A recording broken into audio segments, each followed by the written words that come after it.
I get to these steps, and it keeps telling you, like, keep reflecting on X, Y, and Z. And I'm thinking about it. Every step is a different part of my life. And I've truly sat with every single step thinking about what happened at that point in my life and why it was intentional to me, or what it made me in that moment. So I'm on the 32nd step, and it says stop here and reflect. And it says I want you to turn around and look back at all the steps you just walked. What do they mean? What have you learned? Who have you become? How have you grown? What does it mean to be you right now?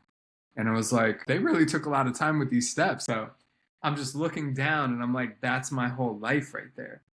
And then all of a sudden it says, now I want you to turn around and I want you to look ahead. I'm looking at 70 more steps. And it's like, what do you want for yourself in these next 70 steps? And then I was like thinking about it, like, because my mind works in art. So I'm looking at each step as almost a different color, a different shade, a different texture. They all taught me something all different about myself.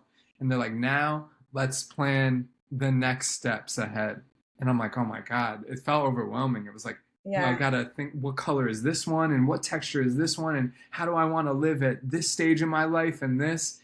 And that is when divine order came in and shut the ship down. So all of this, me trying to like plan out each step of my life, all of the steps at that point, it was like they lit up, and they were all the same color, and they were all the same light, and they were all the same frequency. What do you want me to do with the rest of my life? And all it kept telling me was that you need to live in peace, love, and joy. And I was like, that's it? That's it. Forever? Forever. Right. And then that's when everything started to become less. I had less fear. I had less worry.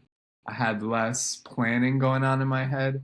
And I started to just accept things. So it was like, if I can just live each year embodying peace, love, and joy energy, that is all I need to do for the rest of my life in order to lead a fulfilling and successful life.